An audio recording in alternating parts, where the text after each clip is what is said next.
이게 제가 지난주부터 계속 죄에 대해서 얘기하는데 그런 것 같아요.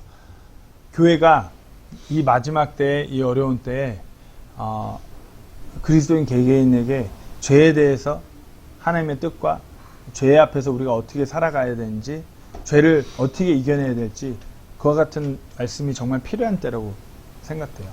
그래서 요즘에 뭐 Seeker Sensitive Church라고 그래서 뭐 구도자에게 뭐 구도자를 위한 교회, 뭐 구도자에게 예민한 교회, 그런 교회에서 뭐 사람들이 듣기를 싫어하는 그런 설교는 하지도 않고 설교 시간은 15분이 채 안 된대요. 이제 그런 교회 특징이 무슨 콘서트장 온 것 같이, 물론 뭐 그게 뭐 다 뭐 나쁘고 그런 건 아니겠지만 안타까운 점이 그 콘서트장 같이 사람들이 열광시켜 놓고 하나님의 말씀은 정말 조금, 그것도 좀 되게 듣기 좋아하는 그런, 이러면 우리가 이렇게 하면 성공할 수 있고 영향력 있는 사람이 되고 긍정적인, 이게 약간 인본주의적인, 뭐 다 그런 건 아니겠지만 참 교회가 자꾸만 그런 쪽으로 나아가다 보니까 자꾸만 교회가 죄에 대해서, 죄 앞에서 너무나 약해지고 죄에 대해서 안일하게 여깁니다. 교회 안에 죄가 들어와서 교회 안에 죄가 팽배해져 가고 있음에도 불구하고 아무렇지도 않아요.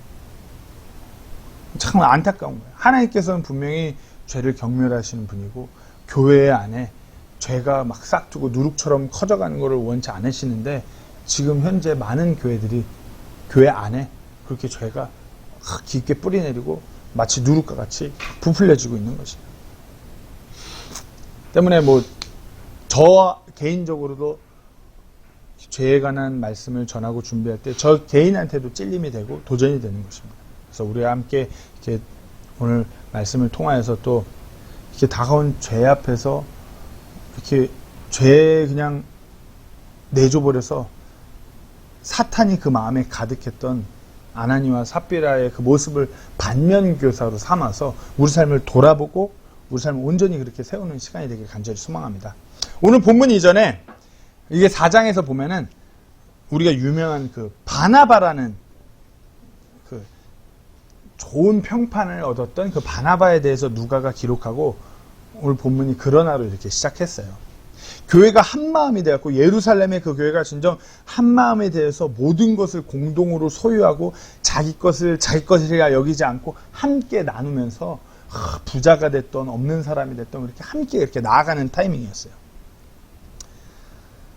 예루살렘의 교회는 어찌 보면 이렇게 행할 수밖에 없는 상황 가운데 있던 교회였어요. 반 이상의 성도가 나그네예요. 예루살렘에 이렇게 뭐 명절에 이렇게 예루살렘에 그 하나님께 헌물을 드리고자, 제사를 드리고자 왔다가 성령이 임해갖고 구원받고 예루살렘에 남아갖고 교회를 이루게 된, 자기 집이 아니라 그냥 이렇게 왔다가 자기도 모르게 나그네로 이렇게 남아버리게 된 거예요. 때문에 있는 사람이 나눠야지 이 교회가 같이 먹고 이렇게 살아갈 수 있는 상황이었어요. 교회가 그렇게 있는 사람들이 나눠줘야지만이 교회가 교회로서의 역할을 감당할 수 있었어요. 단순히 자기 자신만 먹고 나누는 것뿐만 아니라 사회적인 약자를 보면은 그 과부나 사회적으로 정말 그렇게 어떤 연약함 가운데 너무나 빈곤한 상황 가운데 있는 자들을 섬기고 구제했던 그 일도 이 예루살렘 교회가 앞장섰었어요. 때문에 이 교회적인 상황이 그렇게 있는 자들이 나눠야만 교회가 같이 살아남을 수 있는 상황이었기 때문에 있는 사람들은 자기가 구원받은 그리스도인으로서 너무나 기쁜 마음으로, 내가 구원받고 이 따위 물질은 정말 하나님의 영광을 위해서 우리 교회가 함께 세워지고 나누는데 사용되길 기쁨으로 사도들의 발 앞에 그 물질들을 갖다 놓는 것이에요. 바나바에게는 자신 소유의 땅이 있었어요. 그렇기 때문에 그런 교회의 물질적인 필요가 있었기 때문에 바나바는 자신의 땅을 팔아서 사도들의 발 앞에 두었어요.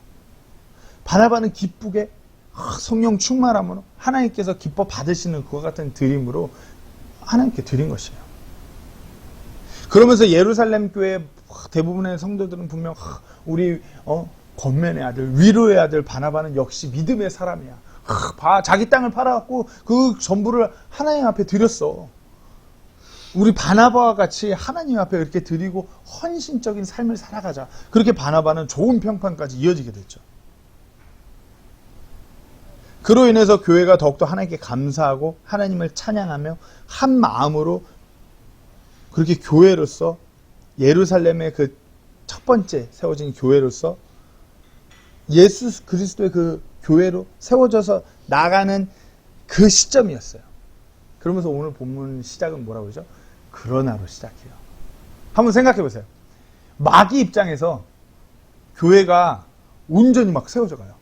정말 예수님 만나고 하나님의 말씀이 너무 감격되고 기쁘고 은혜가 가득해요. 마귀 입장에서 그 교회를 바라봤을 때 어떻게 할 것 같아요? 그렇죠. 부셔야죠. 마귀 입장에서 그 교회 가만 내두면 안 돼. 이거 지금 비상 깜빡이래. 그 비상 계엄령 그런 사이렌이 울려도 어마어마하게 울리는 거야. 이거 전에는 이런 예수 그리스도의 몸된 교회가 세워지지 않았는데 이제 세워지더니만 뭐 한마음 한뜻이 돼서 그 어려운 상황 가운데서 믿음이 더 강해지면서 이렇게 세워져 가는 거예요. 바로 제가 지난번에도 얘기했죠. 바로 이때가 죄가 들어오는 시점이에요. 그 대단했던 뭐 예루살렘의 그 첫 번째 교회일지언정 마귀는 그 교회 안에 죄를 심기 원했던 것이에요. 죄에 빠지게 하는 그 죄 치명적인 그와 같은 유혹이 다가오는 시점인 것이에요.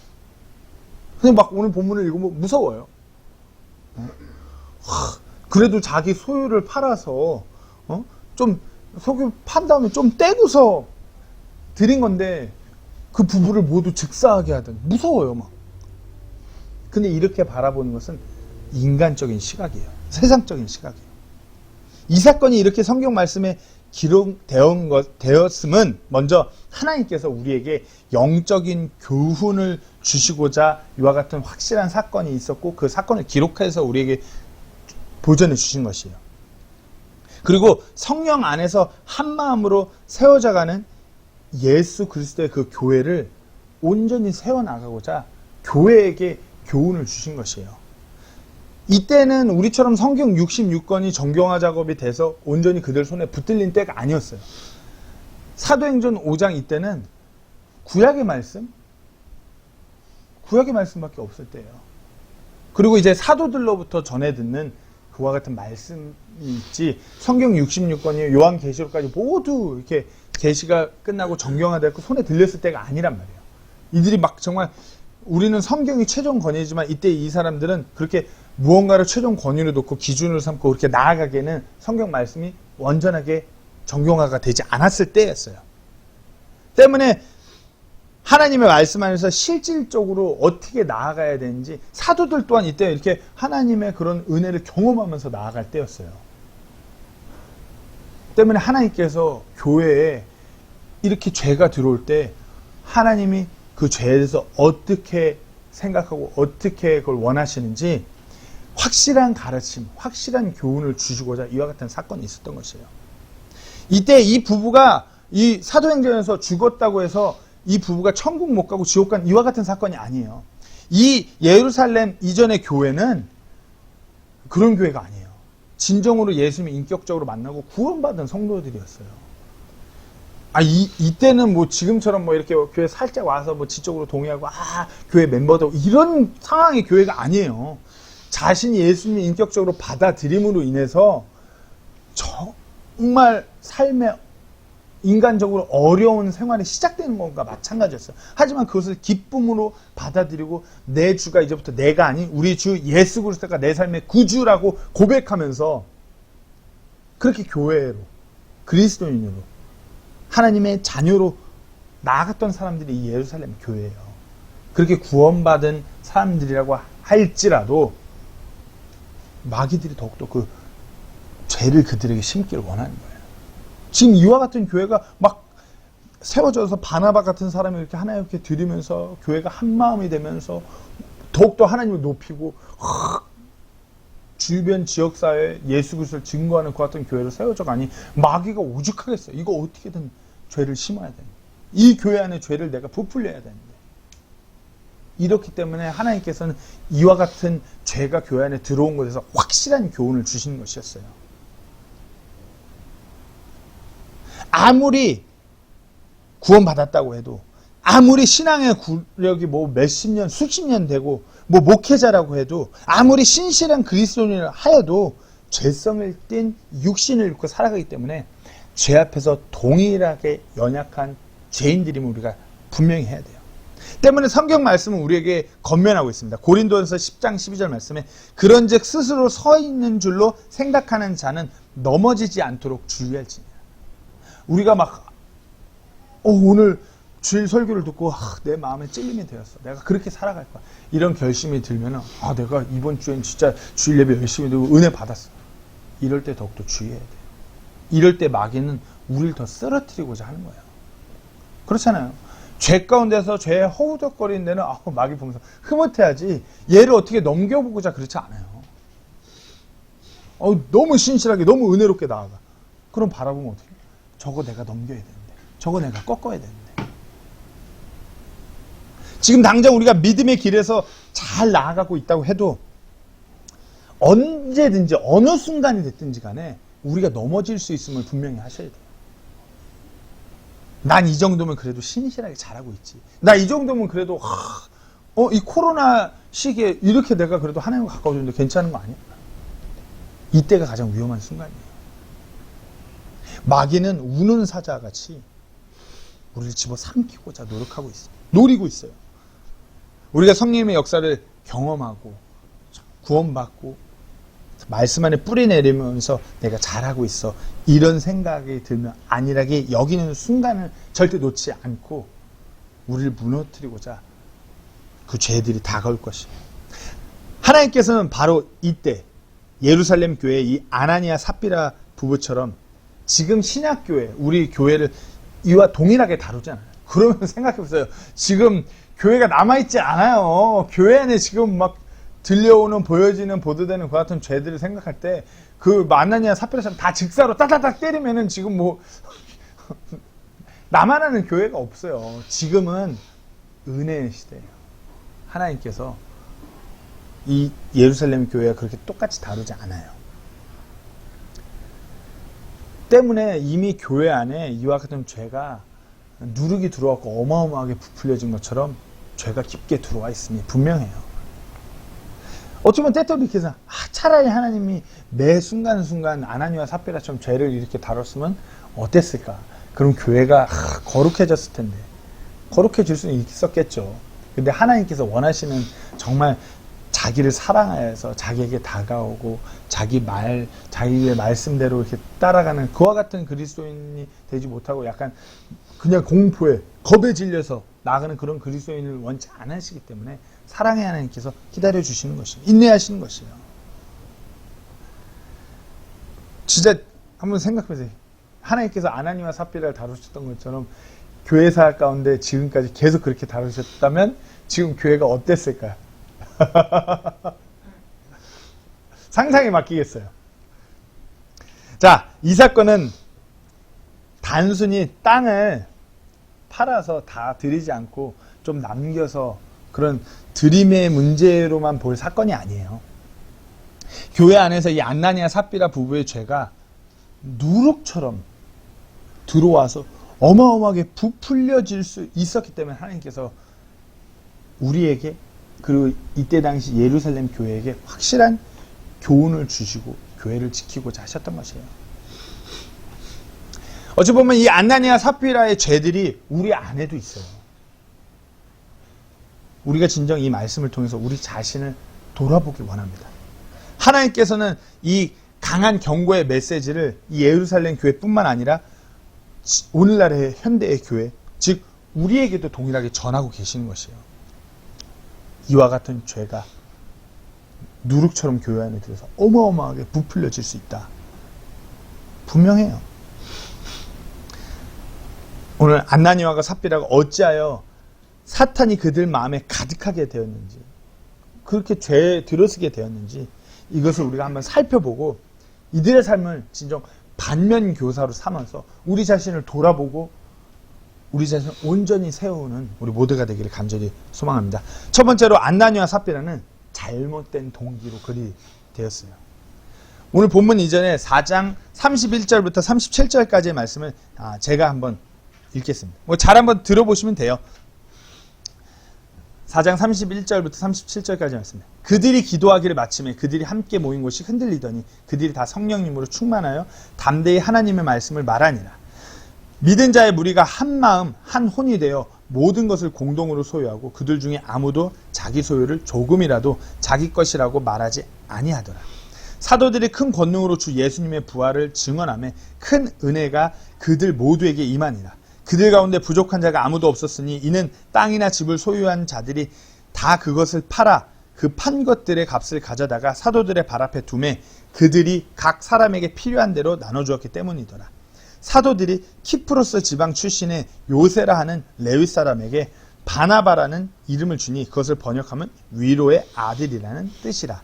그가 땅에 있으므로 그것을 팔아 그 돈을 가져다가 사도들의 발 앞에 두니라. 오늘 본문 이전의 배경이에요. 그리고 오늘 본문 5장 1절은 but 그러나로 시작해요. 레위 사람 바나바는 진정 하나님을 위해서 기쁘게 자신의 소유를 팔아서 사도들의 발 앞에 놨어요.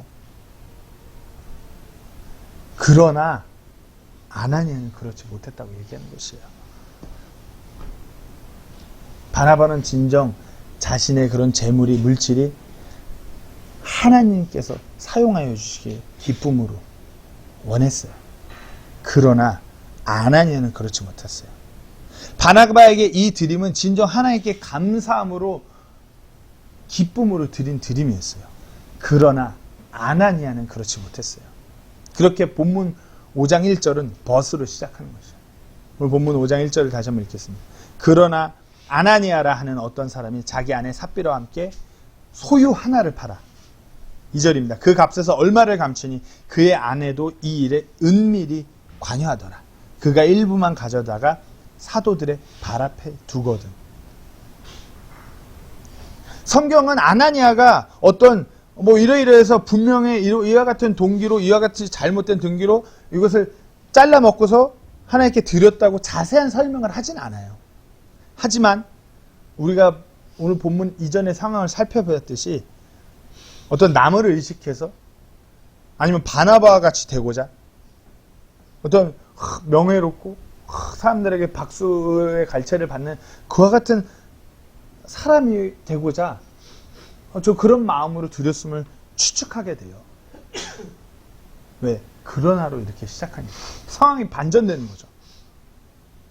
즉 잘못된 동기로 하나님께 드린 거죠. 잘못된 동기로 그와 같이 나아갔어요.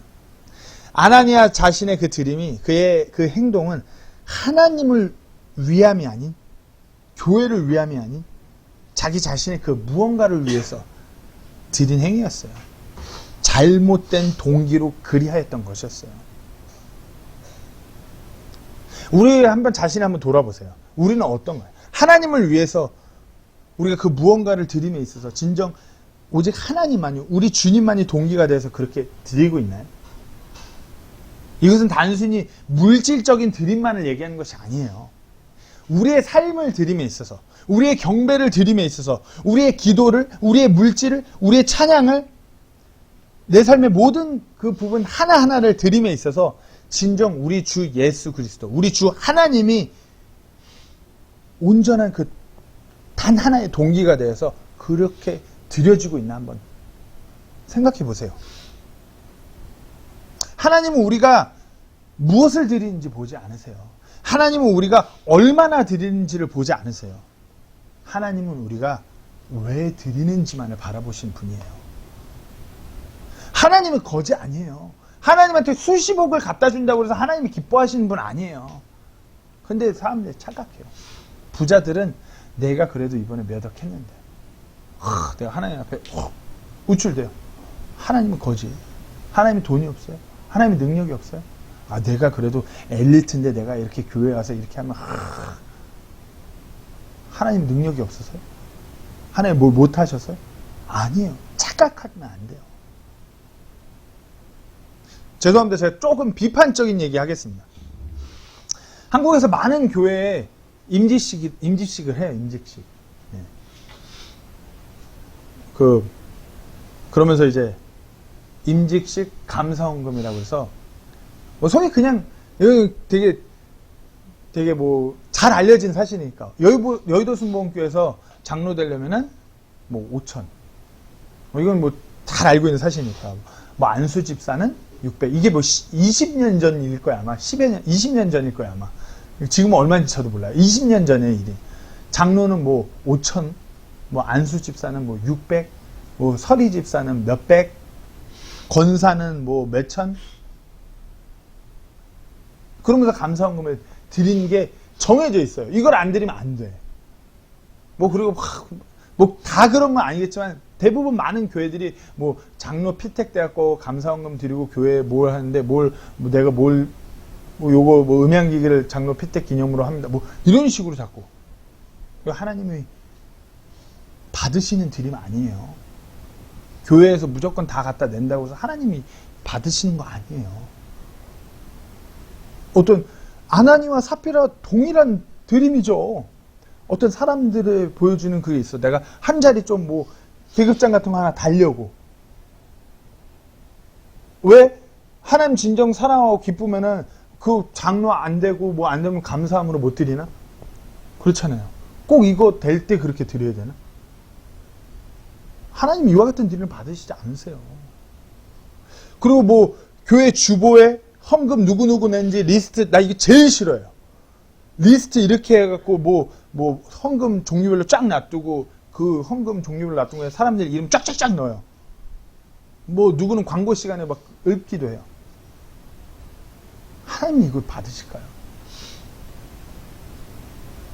내가 진짜 드릴 돈이 많으면은 나는 내가 드리는 모든 드림에 있어서 거기에 절대 이름 넣지 말라고 하고 싶어. 그렇잖아요. 아니면 또 이와 같은 것도 있어요. 교회에서 아무개가 서울대 가면, 무슨 과학고 외고 가면, 스카이 대학교, 뭐 미국의 아이비리그 대학교 가면 하나님께 영광이라고 하면서 주보에 실어요. 광고 시간에 얘기해요. 심지어는 플랜카드도 걸어요. 그러면 저같이 특지고 특수지능고등학교 나온 친구들은 뭐 하나님 영광 완전 가린 건가요? 그냥 그런저런 대학교 간 사람들은 뭐 하나님 영광 다 가렸어요? 하나님 영광 막 완전 다 떨어뜨렸어요? 제가 이런 식으로 따지면 우리 쌍둥이들이 커서 유치원 들어갈 때가 가장 하나님 영광 크게 받는 때 아니에요? 이제 막 걸음만 하고 말 좀 해갖고 이제 유치원 가서 뭔가 배움이 시작되는 이때가 하나님 영광 가장 크게 받는 때 아니에요? 가장 많은 배움이 일어나는 이때인데? 왜 꼭 그래요? 하나님 앞에 우리의 동기를 돌아봐야 돼요. 하나님께서 기뻐하시는 것이 무엇인지 한번 생각해 봐야 돼요. 교회 안에서, 우리 삶에서 하나님을 걸어놓고서 잘못된 동기로 행하고 있고 드려지고 있는 것이 너무나 많아요. 그러면서 착각해요. 하나님께 잘 드리고 있구나. 하나님 앞에서 내가 잘 행하고 있구나. 아무리 많은 노력과 물질과 시간을 하나님께 드린다고 해도 그 동기가 바르지 않다면 다 헛수고인 것이에요. 하나님은 그와 같은 드림에 전혀 관심이 없으세요. 날 구원한 우리 주 예수 그리스도의 그 은혜에 감사하여 기쁨으로 내 물질을, 내 능력을, 내 시간을, 내 그 삶의 모든 부분에서 그분을 경배로 그분께 드릴 때 그분께서 기뻐 받으시는 것이에요. 이것이 우리의 동기가 되는 것이에요. 이 점을 분명히 하시고 한번 자신을 돌아보셔야 됩니다. 두 번째로 아나니와 삽비라는 만몬의 종으로 그렇게 드렸어요. 그렇게 나아갔어요. 오늘 본문 1절부터 3절까지 말씀 다시 한번 읽겠습니다. 그러나 안나니아라 하는 어떤 사람이 자기 아내 삽비라와 함께 소유 하나를 팔아 그 값에서 얼마를 감추니 그의 아내도 이 일에 은밀히 관여하더라. 그가 일부만 가져다가 사도들의 발 앞에 두고는 베드로가 이르되 안나니아야 어찌 사탄이 내 마음에 가득하여 네가 성령님께 거짓말을 하고 땅값에 얼마를 감추었느냐. 오늘 안나니아 또한 어찌 보면 만몬의 종으로 만몬에 매였던 것이었어요. 만몬이란 단어의 의미는 재물, 어떤 돈, 부. 구약시대 때 만몬이라면 이들이 소유했던 그런 토지와 뭐 그런 가축비라고 할 수 있겠죠. 오늘 농경사에서 농경사회적인 부. 그 만몬이라는 것은 그와 같은 것들을 의인화시킨 단어예요. 왜냐? 이것이 우상이 되어서 하나님을 대적하기 때문에. 돈 자체가 나쁘진 않아요. 문제는 돈 앞에서 자꾸만 사람은 돈만 바라보고 돈만 원하고 돈만 액수만 많이 불리고자 돈에 매여서 그렇게 돈의 종으로 나가게 되니까 이게 잘못된 거 때문에 만몬이라고 그러는 거예요.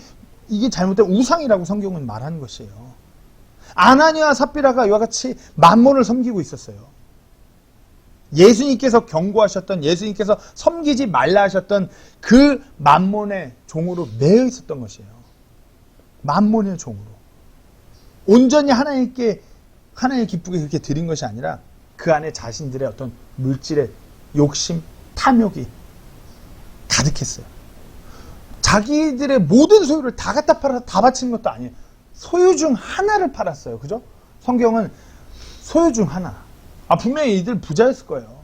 근데 이렇게 보니까 교회에 필요가 있어요. 그러니까, 그래. 이 정도 팔아서 드리자.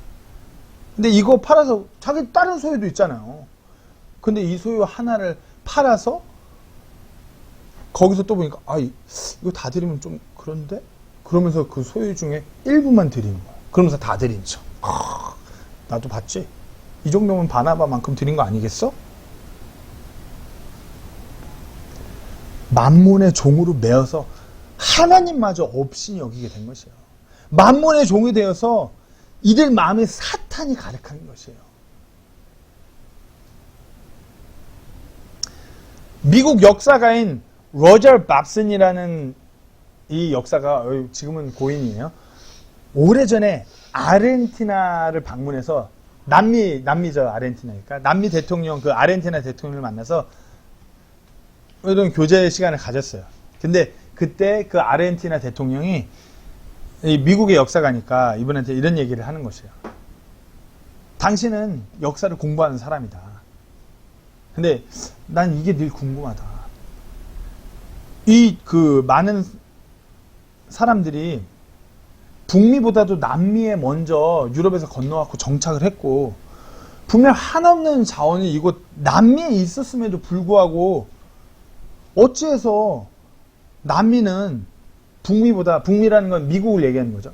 북미보다 물질적으로, 문화적으로, 상대적으로 왜 이렇게 번영하지 못했냐. 윗동네고 아랫동네인데. 얘기해봐요. 왜 그러냐. 그러니까 미스터 밥슨이 이렇게 대답을 했다고 해요. 대통령님, 당신은 이미 이 질문에 대해 스스로 연구한 것 같습니다. 당신 이미 대답을 알고 있는 것 같아요.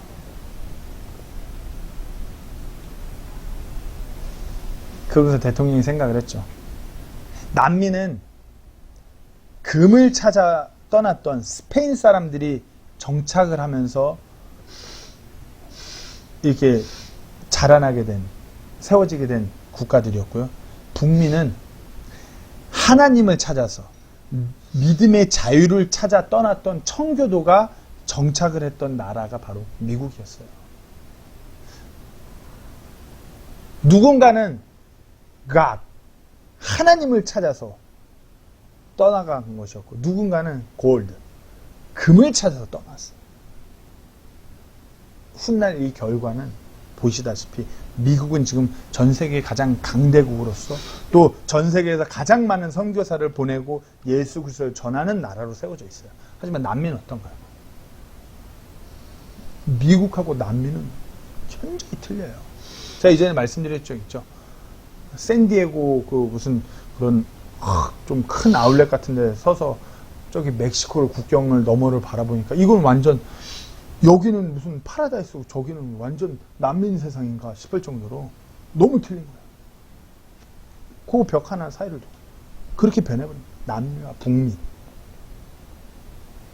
예수님께서도 말씀하셨어요. 누가복음 16장 13절에 종이 결코 두 주인을 섬길 수 없나니 이는 그가 이 주인을 미워하고 저 주인을 사랑하거나 혹은 이 주인을 떠받들고 저 주인을 업신 여길 것이기 때문이라.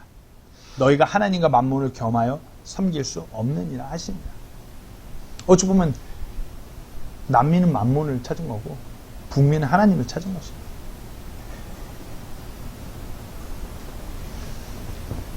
예수님께서 이렇게 분명히 말씀하신 것이야. 하나님과 이 만몬을 겸하여서 섬길 수 없다라고 분명히 말씀하신 거예요. 왜냐? 돈을 쫓아 나아가는 사람들은 하나님을 업신이 여길 수밖에 없기 때문이에요.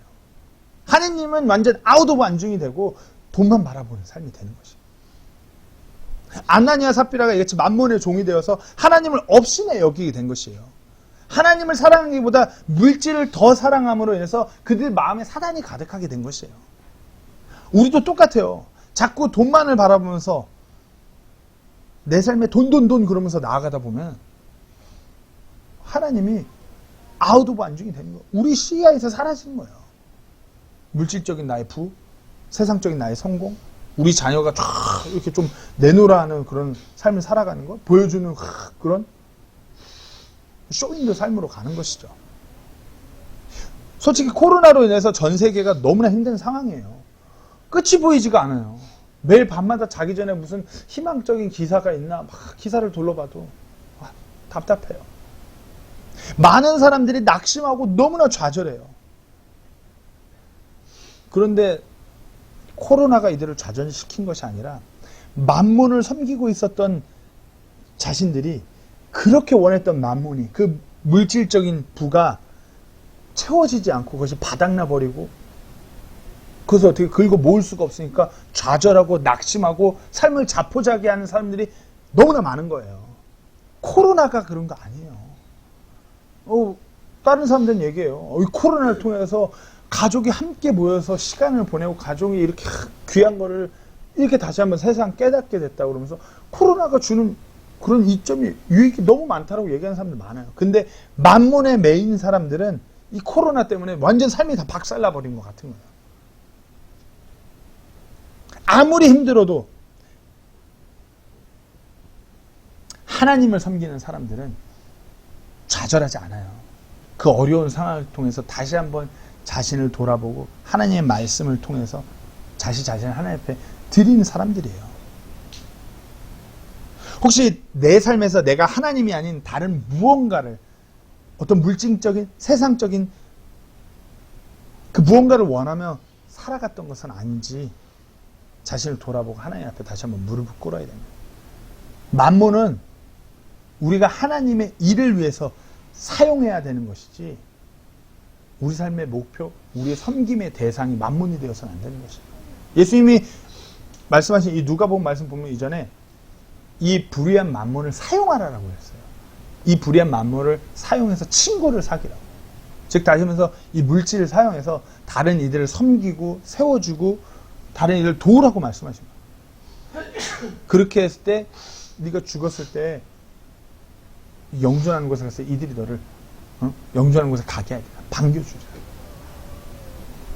그렇게 물질을 사용하라고 말씀하신 것이에요. 우리가 물질 만몬을 불의한 그 만몬을 사용하는 자가 되어야지 불의한 만몬을 섬기는 자가 되면 절대로 안 되는 것이에요. 우리가 그걸 분명히 해야 돼요. 만몬을 그렇게 쫓아가는 만몬의 종이 되어서는 안 돼요. 만몬을 우리가 하나님의 영광을 위해서 휘두를 수 있는 사람이 돼야 되는 것이에요. 만몬의 종이 될 때 아나니아와 삽비라와 같이 우리 마음에 사단이 가득하게 된다는 거 분명히 하셔야 돼요. 자, 다음으로는 이 아나니아와 삽비라는 거짓으로 드림으로 거짓으로 이렇게 나아감으로 해서 이들 마음에 사단이 가득했어요. 3절 4절 말씀입니다. 베드로가 이르되 아나니아야 어찌 사탄이 내 마음에 가득하여 네가 성령님께 거짓말하고 땅값의 얼마를 감추었느냐. 땅이 남아있을 때 네 것이 아니었느냐. 그것을 판 뒤에도 내 마음대로 할 수 있지 아니하였느냐. 네가 어찌하여 이 일을 내 마음속에 품었느냐. 네가 사람에게 거짓말하지 아니하고 하나님께 하였도다 하니. 사단이 누구죠? 우리를 속이는 자예요. 하나님께서는 그와 같은 속이는 것을 거짓을 아주 증오하십니다. 가증하게 여겨요. 교만함과 동일하게 여기는 것이 바로 이 거짓이에요. 잠언 6장 16, 17절에 주께서 이 6가지를 미워하시며 참으로 7가지가 그분께 가증한 것이니 곧 교만한 눈빛과 거짓된 혀와. 여기 식당 하시는 것도 없고 레스토랑 하는 분 없고 뭐 정치 너무 심하게 그러는 분 없으시니까 한국에서 가장 빈번하게 직업별로 거짓말이 가장 많이 일어나는 얘가 나오더라고요. 식당. 예, 이제 나옵니다.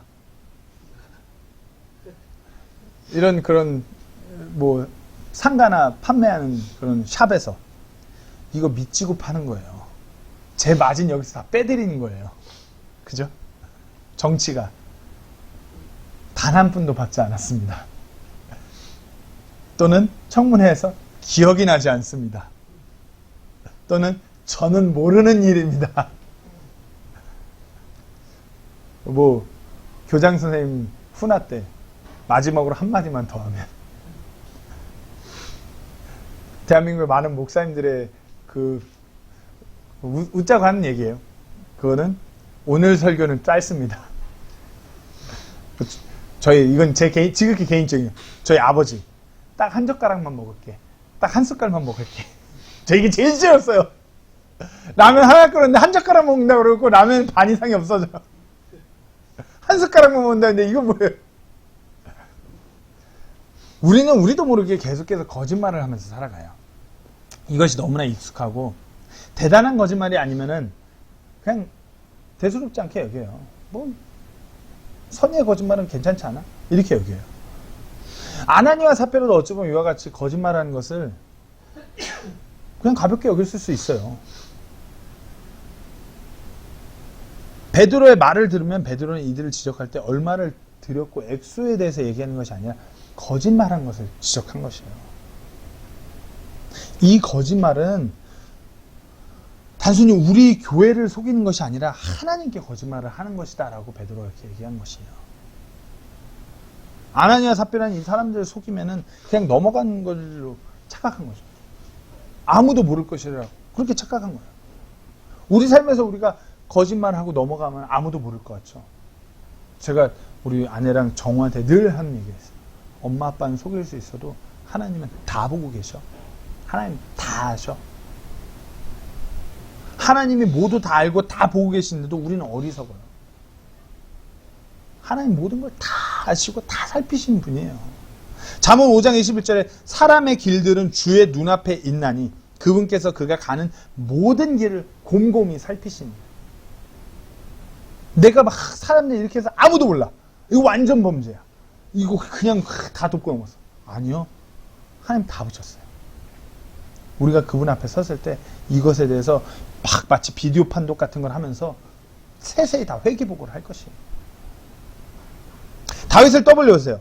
다윗은 바세바와 그 엄청난 죄를 행하고 그 일을 덮으면은 덮어서 아무도 모르고 넘어가면 다 오케이 된 줄 착각한 거예요. 그의 마음에 사단이 가득했죠. 하지만 하나님은 진실로 모든 것을 아시고 살피시고 계심을 다윗은 확실히 깨달았어요. 그래서 다윗은 시편에 이와 같은 고백을 해요. 시편 139편 1절에서 4절까지 말씀입니다. 오 주여 주께서 나를 살피시고 나를 아셨나이다. 주께서 나의 앉고 일어서는 것을 아시고 멀리서도 나의 생각을 이해하시오며 나의 행로와 나의 눕는 것을 둘러싸심으로 나의 모든 길을 익히 아시오니 보소서 오 주여 내 혀의 말 중에 주께서 알지 못하는 것이 단 하나도 없나이다. 우리가 아무 생각 없이 속이고 거짓말하고 넘어가는 그 모든 것들이 어쩌면 하나님께 큰 죄를 짓고 있음을 명심해야 돼요. 거짓은 사탄의 역사예요. 거짓말을 일삼는 그 입술은 하나님께서 가증히 여기시는 것이에요. 하지만 하나님께서는 진실되게 행하는 자들을 기뻐하신다고 성경 말씀을 말하고 있습니다.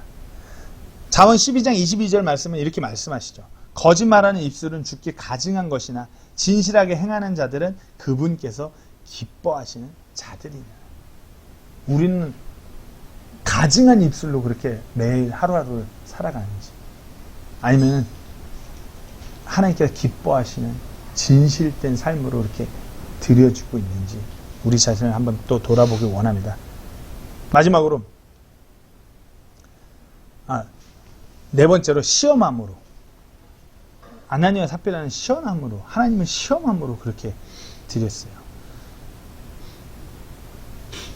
어떻게 하나님을 성령님을 시험하고 본문 7절부터 9절까지 말씀입니다. 3시간쯤이 시간이 지난 뒤에 그의 아내가 일어난 일을 알지 못하고 들어오매 베드로가 그녀에게 응답하여 이르되 내게 말하라 너희가 땅을 그 값에 팔았느냐 하니 그녀가 이르되 예 그 값이니이다 하매 이에 베드로가 그녀에게 이르되 어찌하여 너희가 서로 합의해서 주의 영을 시험하라 하느냐 보라 네 남편을 묻은 사람들의 발이 문 앞에 이르렀은즉 또한 너를 메고 나가리라 하니 베드로는 이들이 성령님을 시험하였다고 지적하며 삽비라 또한 남편과 같이 되리라고 말씀하셨죠.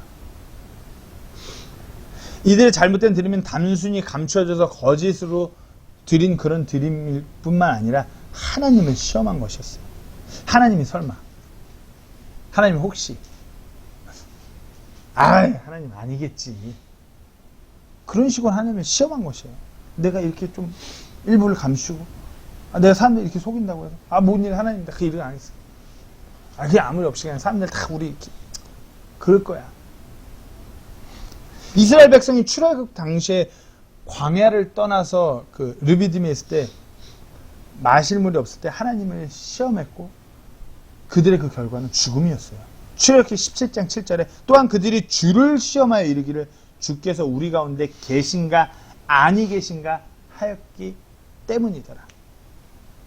하나님을 시험하는 것은 하나님이 있다 없다 하는 하나님을 믿지 못하는 불신인 것이에요. 이래도 괜찮겠지. 이거 하나님 없다고 자꾸 간보는 거죠. 그렇잖아요. 우리 아들이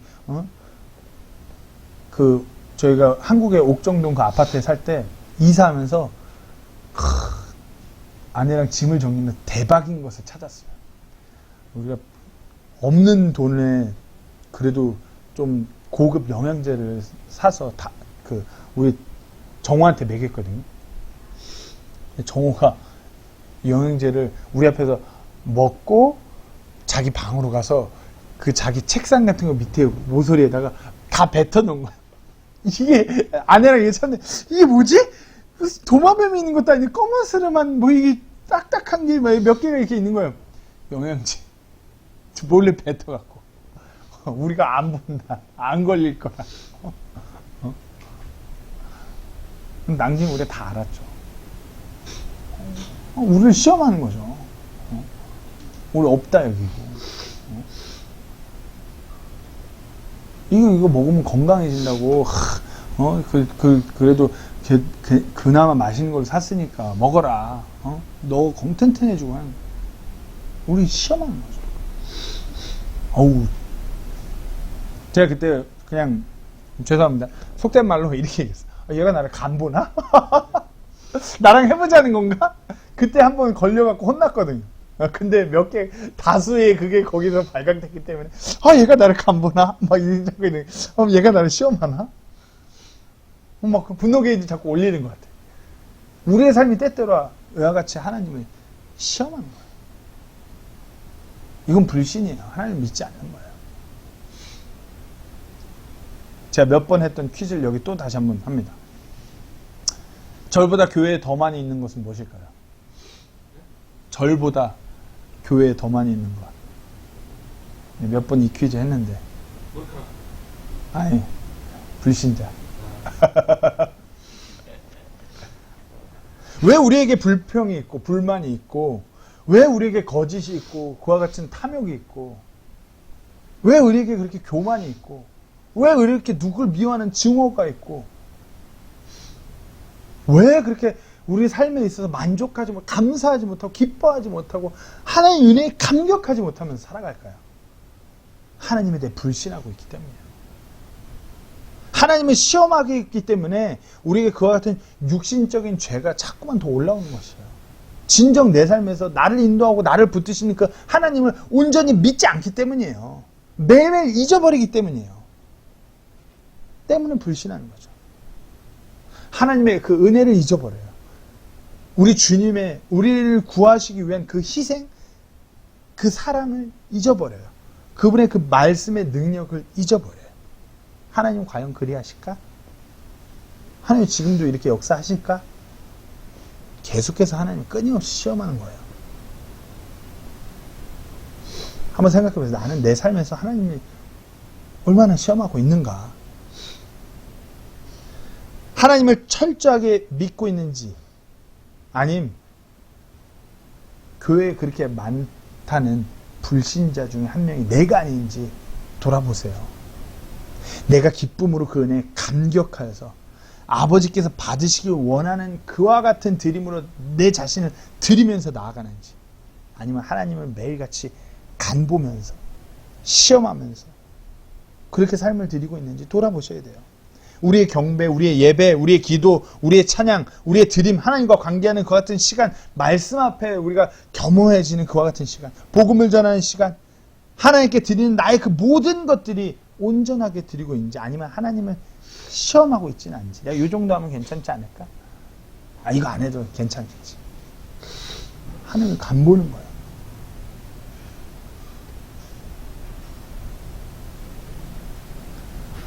오늘 본문 11절 말씀입니다. 온 교회와 이 일들을 들은 모든 사람에게 큰 두려움이 임하더라.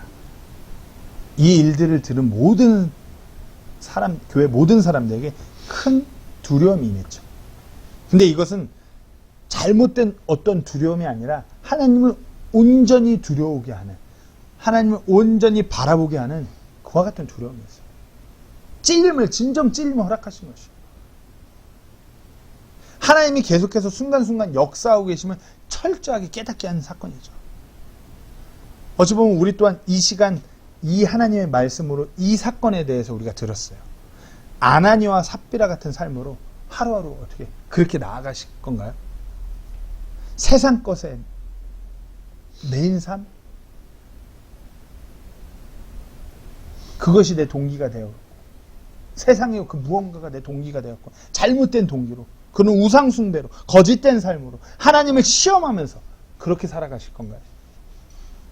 아니면 진정으로 전능하신 우리 주 하나님이 늘 살아 역사하신다는 걸 내가 굳게 믿고 그분을 진정으로 두려워하면서 그렇게 나아가시겠습니까? 우리가 온전히 하나님을 두려워하는 것, 온전히 하나님이 역사하신다는 것을 인지하는 것, 그것은 하나님의 말씀 앞으로 나아갈 때입니다. 우리가 하나님의 말씀 앞에 다가서야 하는 것이에요. 시편 34편 11절 말씀에 이렇게 말씀하십니다. 자녀들아, 너희는 와서 내 말에 귀를 기울이라. 내가 주의 두려움을 너희에게 가르치리이다. 우리가 이렇게 하나님 말씀에 귀를 기울이고 그렇게 더 가까이 다갔을 때 우리 주 하나님을 온전히 두려워하게 되는 것이에요. 아나니와 삽비라의 이 사건을 돌아보면서 이들의 이 마음에 사탄이 가득하게 된 이와 같은 모습들을 우리가 바라보면서 우리 삶을 돌아보시고 반면교사로 삼아서 진정 온전히 그분께 우리 자신을 드리는 우리 모두가 되기를 간절히 소망합니다. 기도하고 마치도록 하겠습니다.